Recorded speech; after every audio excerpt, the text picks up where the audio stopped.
Hi everyone, it's Dr. Ramani. Let's do an Am I the Asshole? And this is a really good one, I think, because it's going to be about families, which we all like talking about. And always send your thoughts on these too. I find these absolutely fascinating. So here we go.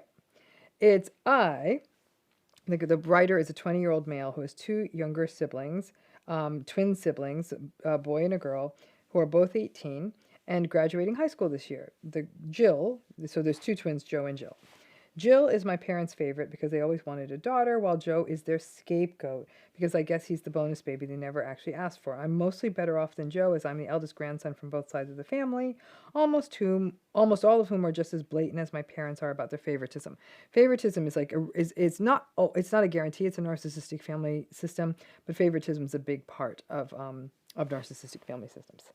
I felt really bad for Joe, so I did what I could do to make him feel less alone. Like when Jill got to go shopping with mom and dad, I took Joe skating with my friends. When our parents were too busy watching Jill's kitty pageant, I dragged my best bud to sit through Joe's elementary school musical. It's sweet. Small things like that. It all started as pity moves, but soon my friends pretty much liked Joe better than me. Oh, that's hard. Um, while Jill's princess syndrome got in her head, as we'd expect, and golden child and all of that. So now I spend more time with Joe because I simply like him better than Jill.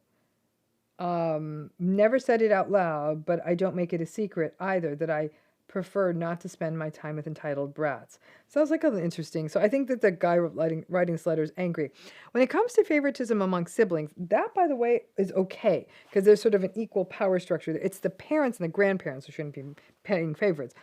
I'm sure many of you watching this have a sibling you like better than others if you have multiple siblings. Anyway, like I said, they're graduating soon. They both already had their choice of college accommodations, etc. Jill's going to a university in San Francisco, fully funded by her parents. Unsurprisingly, Joe's going to the same university as mine in Seattle, just a different campus 20 minutes away. He got a full ride, that's impressive, which apparently makes him ineligible to get any financial help from his own parents, according to who? I mean, that's the parents' call, but okay. This is hardly surprising, so I made some calls to ask around, see if anyone is hiring next fall. Also nice. I did this while on FaceTime with Joe. I was reassuring him that we'll find him a job that doesn't suck and pays enough that he's better off without Dad's money anyway, because we both know it comes with strings attached, that this way Mom and Dad wouldn't be able to stick their noses into his purchases. I got him to feel better about the whole thing and logged off. So this person, this letter writer, is definitely acting as sort of like a de facto sort of a parent all these years with Joe, and that's not unusual. And in family systems where there seems to be a lot of triangulation here, right? When there's these triangulated family systems, it's not unusual for an older sibling to sometimes jump in a parental role, to sometimes protect other siblings. It doesn't always happen, but it's not an unusual artifact of that kind of a system. Well, here we go, folks. I guess Jill overheard the call between the letter writer and the brother and the scapegoat brother. Because the next day she sent me text after text demanding I help her find jobs as well because she doesn't want Dad nagging her. When I told her politely, by the way, that I don't know anyone in San Francisco and that she'd get more help from Mom and Dad, she blew up saying all these things about me favoring Joe over her, which, yeah, it's true. I love both of my siblings, but I don't particularly like Jill. It's not like she's making herself likable, though, so am I the asshole? No, no, and no. In fact, I feel like the letter writer got thrown into this really parentified role of having to kind of help his brother Joe, which he went above and beyond going to the plague. And he's not that much older. He's only 2 years older than these siblings. So at a relatively young age, he was always it sounds like having to jump in and be there for his sibling because the parents so favored the daughter, Jill. And Jill, my guess, as many golden children do, got very entitled and felt that when she wanted something from someone in the family system, she should be able to snap her fingers and get it. And homie doesn't know anyone in San Francisco, so he's only going to be able to get her a job. I don't even know where to drive through or something because who's he going to know except to send her on a search for a minimum wage job? He can't do better, whereas he has these connections in Seattle for his other brother. He's also owning up to having a preferred sibling, which in this case is Joe. It's okay to have a sibling. Again, I only have one sibling, so I don't know what it would be like to favor a sibling. But for people of multiple siblings, it is normal that people like one of their siblings better than the others. It could be shared interests. It could be that they like their personality. But this guy is actually really sort of pathologizing himself for that and thinking he's an asshole for that. No. And Jill's not making herself likable.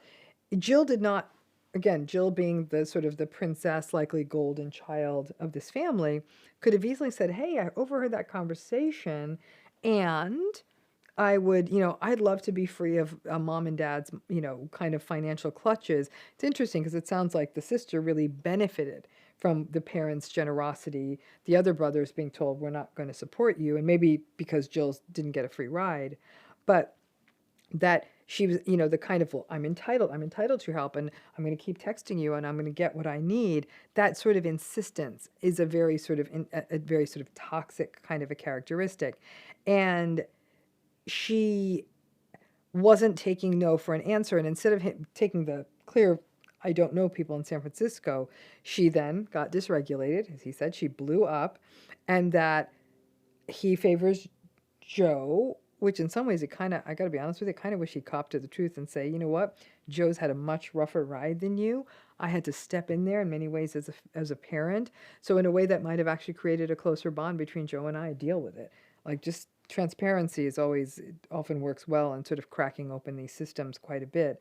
So no, not the asshole. But once again, one more of these stories where even when we have a preference, which is appropriate, like preferring a friend or preferring a sibling, people who have been in more toxic family systems do tend to doubt themselves. And again, to me, the entire Am I the Asshole thread, in many ways, at least in the ones like this, where it's so clearly this person's not an asshole. He's actually trying to help his brother separate from a system that's not good for him. That's actually pretty rare in a narcissistic system, to have a sibling jump in there and really try to act like a life preserver for someone to create that distance. It's a real commentary on this letter writer, and but that people on this thread are constantly saying, like, am I the bad person? And isn't that entirely what the mantle of narcissistic abuse is? That when people do things that are advocating, when people do things that are helping other people even, or just people are doing things that where they're sort of, again, leaning into their authentic selves, they immediately assume they're a bad person, because clearly that's the messaging of the family system. Again, clearly a triangulated system in this, and that, yeah, siblings sometimes do have preferences, but you could see the parallel process. He felt guilty for having a preference of one sibling over the other because the parents were so transparent about preferring the daughter over the son, and the grandparents were so clear about valuing him as the eldest. So folks out there, when you have kids, don't play favorites. It's really a signature move of toxic family systems. You're going to have to find a way that might, as time goes on, you might say, I have more in common with this child than the other. But being a parent means we figure out a way to show our kids we love them all the same. Thanks again.